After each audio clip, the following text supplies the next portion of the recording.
It's the Sean Widmer Podcast. It's a journal by someone that just really doesn't like to write. A Wednesday episode of the podcast. Thank you for tuning in. Means a lot to me. Today on the podcast, I've got to give a shout out to something that's happening here in our area that I think I've mentioned, but I want to give it the full love that it deserves. Talk some hoops today. Talk about Disney with a big miss on something. Maybe a little bit more. We're going to start the podcast off with housekeeping. It's just me today. No guests today. As we kind of fluctuate, trying to figure out if we're doing guests or no guests on the podcast more often than not. We had Rob Sacre on Monday. It led to some good constructive criticism from somebody who is near and dear to my heart that I love. I love it, right? We try to make this podcast. I want this podcast to be something that's great. I want it to be something that you guys really love. That is, I want it to be, we want to grow the podcast. And so we've hit up this plateau where we had some growth going in spring, and then we hit like a plateau, and we just kind of fluctuate, a follower here, lose a follower there, gain a follower, lose a couple. We've actually lost a couple more than we've gained the last few weeks. So for me, that means guests suck. No, I'm just kidding. For me, that means I've got to do a better job, right? And so as we try to grow it, there was some constructive criticism that I'm trying to deal with. So we've got some guests coming up next week. My buddy Andrew is going to come on, and he's going to talk about Hoop Fest with me, my favorite event of the year. The largest outdoor 3-on-3 basketball tournament in the world happens in downtown Spokane at the end of June every year. And it's my favorite. It's my absolute favorite. I'm so excited for it this year. Fly up to Spokane and play hoops over the weekend. Try to hang in there. It's been a minute since we've got our championship. Last year, we actually didn't make the championship game, which hurt. So we go back up there this year. We'll talk to Andrew about that next week. Friday is one of those episodes we talk about growth with the podcast, as we don't really know what the podcast is. Fridays is a very me for me episode. I got in touch with one of my old buddies from the mid-2000s, from the Madden Mania message boards that I talked about sporadically over the last few weeks. And we're going to talk about how weird the internet was in the mid-2000s. So maybe people who are younger and didn't experience this, they can get a weird dose of like, what? This is what led to things like Discord. We're going to talk about that. And then people who are older will be like, wait, what? You have a lot of friends you've never even seen. We're going to get into all that with Nick. That'll be for Friday's podcast. I'm real excited to catch up with him. But today, nothing. Monday we had Rob, and this is where this is what we're struggling with right now. This is something we're just going to pull the curtain back. So, video-wise, for the podcast is on YouTube. It gets like 10 views an episode. It's not great. I bet you 9 of them are from me making sure that all of it's working. So, it's there, but then we'll take some clips and put them up on Instagram. I'll put them up on TikTok and all that stuff. And my buddy Darnay reached out and he was like, dude, everyone's got to be video. Everyone's got to be video, because Rob wasn't video. I just called his phone. So this is what we're struggling with. A couple things. One, I'm filming. I have to use my phone as my camera. I do not have a nice camera, so I've got to use my phone as my camera to record the podcast video-wise. And it does not talk with all of the programs that I use to call people. So I can't use it. I don't think I can use it yet with Discord, which is a big way that I talk to people, communicate with people online.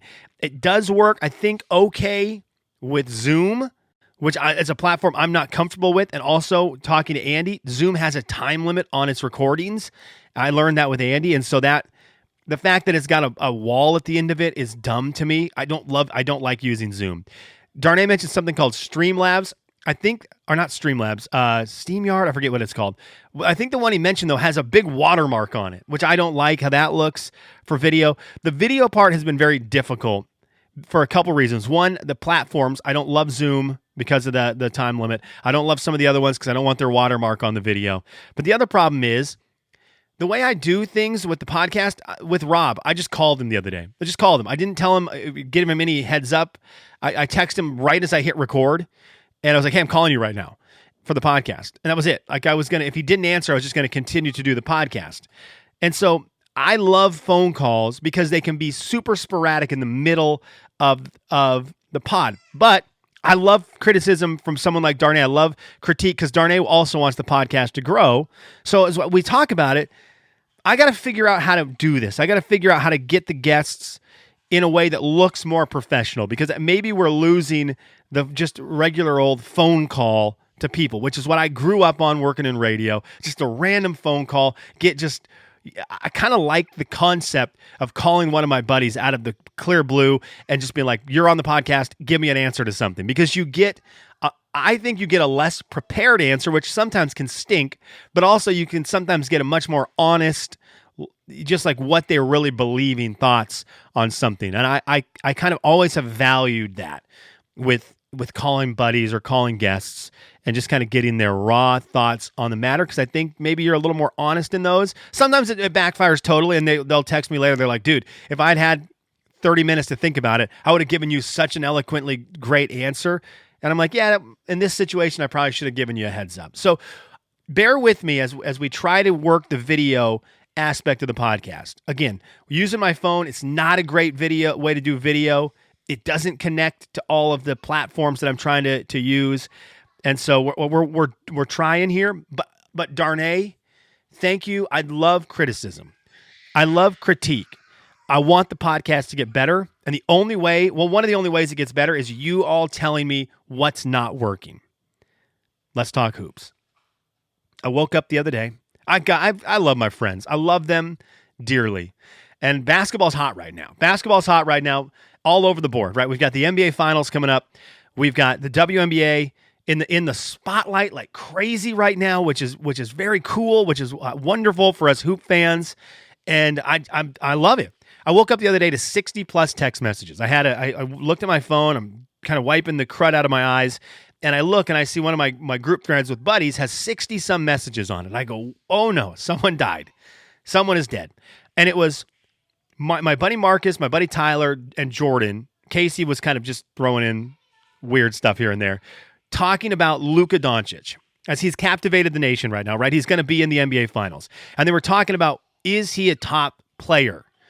And there was kind of a conversation, is Steph a top 10 basketball player all time? I hate Steph Curry, but yeah, he's absolutely one of the 10 best basketball players of all time. And then the other one was, is Luka, like how good is Luka? Is Luka going to be a top 10 player? And I think watching these playoffs, it's really hard to argue that his trajectory is going to be nothing less than top 20 for sure. Then he has a good chance of breaking into the top 10. I've talked about this a few weeks ago because I think Anthony Edwards, although he had a really bad end to the playoffs, but he's 22 years old and the sky's the limit for him. He has a really good setup to advance up the list of great players. Luka's already dominated for a lot of years.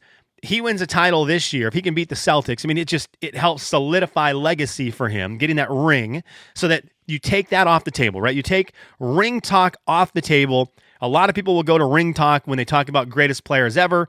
At least get that one so you have at least one in the bag moving forward. But his numbers are insane. And so Marcus and Tyler were going at it about him, and then Marcus got under my skin because there is a perception, and I want to preface this by saying I love Luka. I find him very hard to watch. He whines way too much. I think it ruins his enjoyment to the point where it gets hard to watch. The amount that he whines, it is very hard to watch. He is very hard to cheer for. So when I look at that, I'm able to look at that sort of outside of, I'm able to separate that part of it from him as an actual basketball player. And I think that's really important when you're talking about greatness. Because with Steph, I instinctually just want to say, no, he's not a top 10 because I don't like him at all. But I'm also not dumb. I know how basketball looks. I can see numbers. I can watch players and say, regardless of my personal thoughts about him, he's an absolutely fantastic player. That's Luka. And so I felt like Marcus was out there trying to stir the pot, trying to poke holes in Luka's game because we don't like how he whines all the time. And one of the things he brought up is defense. I would agree that Luka's defense through the course of a season is not great, but he has been rock solid on defense in the playoffs. Rock solid. And that leads me to believe something about Luka that I think is kind of interesting. And I'm interested in this as a whole. People get really mad about how current players don't play defense and they only play defense in the 80s and all this stuff. I think players are just smarter now. You know how much defense you need to play in the regular season while conserving your energy while playing on offense, while getting wins. And then when you get to the playoffs, these guys start playing harder. Is it wonderful for viewers during the regular season? No, because it does go like, well, where's the defense? These guys know how to, these guys are machines. And with all the history of the NBA at their fingertips, coaches and players have learned we might not need to play our butts off 82 games a season on both ends of the court. We might need to, some guys might need to play harder on defense and less hard on offense. And some guys might play less hard on defense and a lot harder on offense because they know they need the points. And I think we figured that out as basketball has evolved, whether you like it or not. And a guy like Luka, he doesn't need to play as hard on defense during the regular season.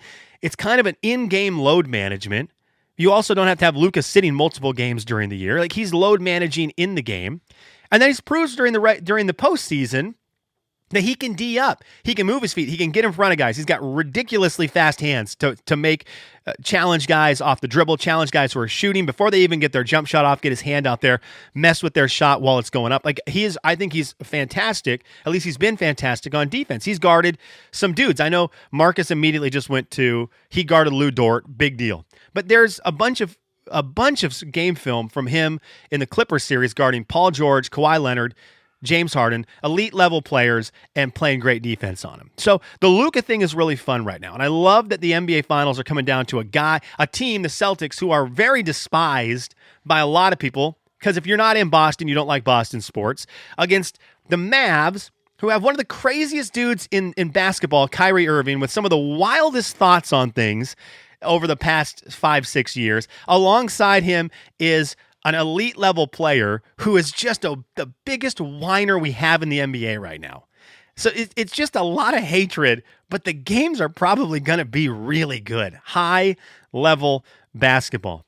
So anyways, that was one discussion that was happening as the NBA is hot right now. I wake up to 60 text messages arguing about Luka and Steph Curry, and it was wonderful. Love my friends for this, right? I've got great friends in the sports world who love to talk sports. But the other thing that's great in basketball right now, I talked to my buddy Andy about this for like 20, 30 minutes last night.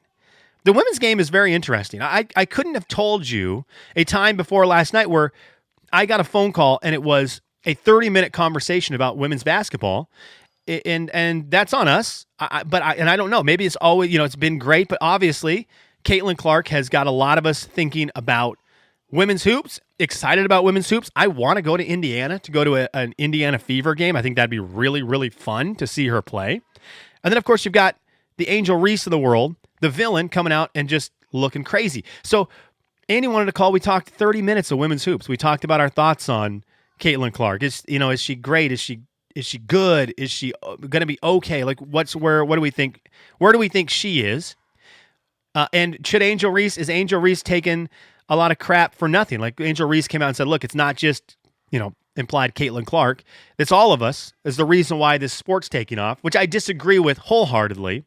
The reason we are all watching is because of Caitlin Clark, right? This has been discussed by a lot of talking heads, so I don't know that I need to get in here and solidify that. Way bigger talking heads have talked about it. But the reason we're tuning in is because Caitlin Clark got all our eyes on it, and she's a one of one right now in the history of that league. 35-footers, extremely captivating, works hard, and she's got enemies. And so that makes it even better, right?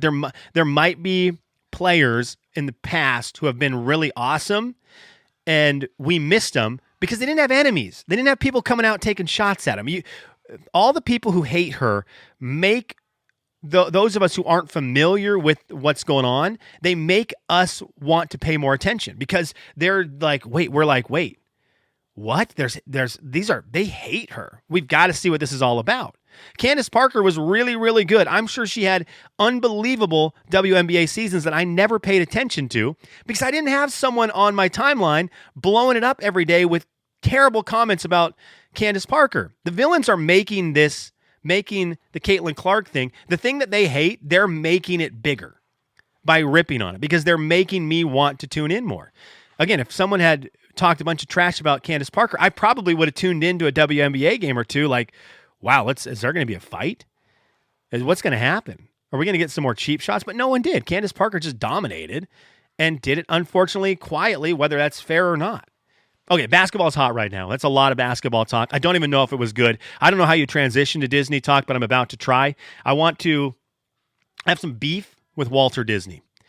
My kids watch Disney stuff. They listen to a lot of Disney music, and there was a huge miss by Disney because one of the great things Disney does, and I'm always amazed by it, every couple years, they throw some songs on one of their soundtrack, and these songs are just massive. Massive, right? You look at the Encanto soundtrack. The Encanto soundtrack, top to bottom, was ridiculous. There's a song off one of the newer Disney movies. I think it's called This Wish. The movie's called Wish. It's really good. My daughter loves it, and the song is so good.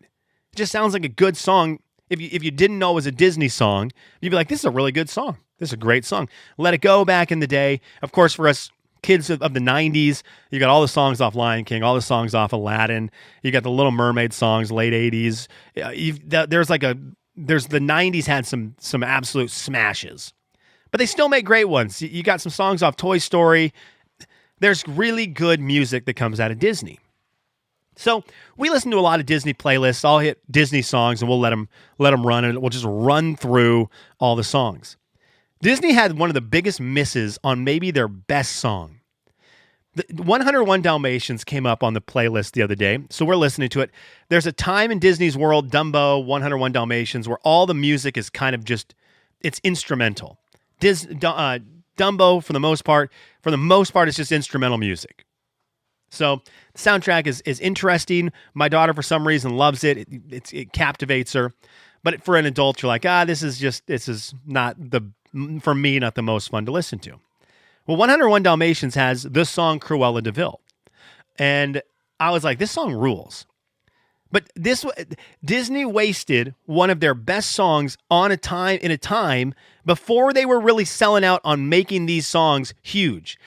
If you go listen to it, that song is so fun to sing along to. It sounds great. Everything about it's wonderful, except for the fact it's a minute long. The song on the soundtrack is 5 minutes long.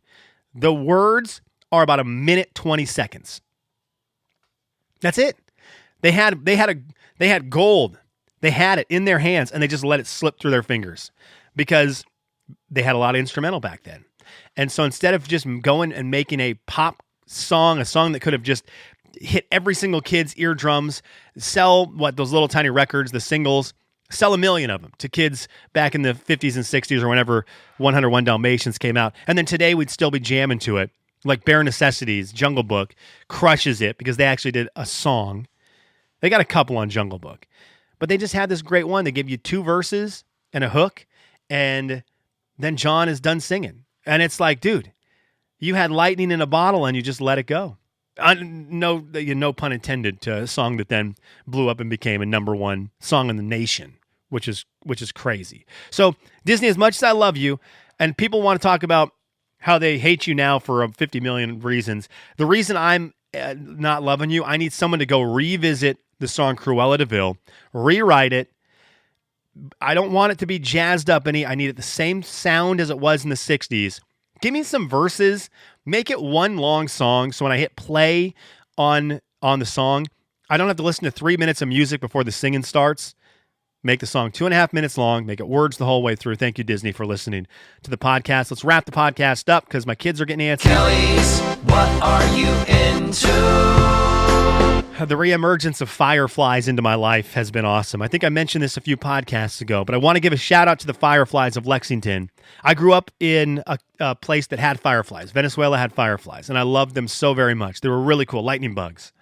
Maybe I'm getting them confused, but lightning bugs is what we called them. Kenny Beefus would try to catch them. We try to get them in bottles. We loved lightning bugs. And I forgot about them. Totally forgot about them. Moved home from Venezuela. We don't have them in Washington. I forgot. I didn't even remember they existed outside of that Owl City song. And so the other night when I was out back, I went out back after the sun was down. I'm just kind of sitting in the back porch, having a little drink, just kind of thinking about life. And I looked out in the backyard. I was like, what is that? Tons of fireflies, tons. And I was like, oh my gosh, it took me back to being 14, 15 years old and growing up around them. I again forgot about them. They're amazing. They're so cool. And there was a bunch of them that night. Well, I got home last night late and I went in the backyard. I was talking to Andy about Angel Reese, and I went in the backyard to talk to him, and there was even more. It was an electric show. They're spectacular. And so if you've never been somewhere where there's fireflies, you need to go. You need to find a place. Google where are the nearest fireflies to me. I don't know. Google's pretty good about it. If you've never experienced them, because I had gone a very long time without them, it was a great reminder of how cool that part of nature is. The trees just blowing up, right? We've got a bunch of trees in our backyard, and all the fireflies are in between all the leaves, and they're just popping off as they flash here and there, and it's a fireworks show, and it's so cool. It's just one of those.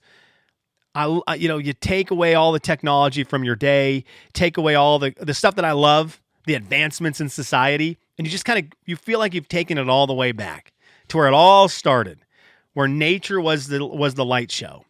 And they're cool, man. So I just shout out to the Fireflies listening. I'm anti-Disney right now. I'm pro-Fireflies. I love basketball. This is why we need guests, right? Hit me with the criticism. This is why we need guests. You need less of this. Let's read some comments, shall we? Let's go to Sean'sLife.com. We've got a couple there. Ian said this. He said, I didn't mean to steal Portnoy, just trying to get cute with it. I'll email you homemade dough recipe when I get home from work. Also, if Olivia likes barbecue sauce, you can do barbecue chicken pizza and regular chicken nuggets for it. Had to do that for Miss Emma. Moved her to chicken nuggets, Parmesan, and then kind of slowly transitioned to pizza. He says, Kelly's What Are You Into? Music in general and Ghost of Tsushima. Discovered I listen to close to 200 songs a day. Wish I had a group thread like yours with monthly music. Yeah. Ian, great message. The cookie dough or the homemade pizza dough. Send me that recipe. I would like to try to make my own dough at some point. It sounds kind of interesting to me. I like that kind of stuff. To at least try it. And then Ghost of Tsushima, a game I want to play really badly, Ian. Need to try it. 200 songs a day is a lot of music. I love that. I know Ian, he gets to listen to music while he's working. I think that's spectacular. I'm trying to remember so far. I've had 4 song of the days so far. June is my month in my text thread with my buddies. It might have been very not safe for work. I had that ABC DEFU song that's just cursing. I had that song. I had Erase Me by Kid Cudi. We did Wavin' Goodbye by the band Bleach.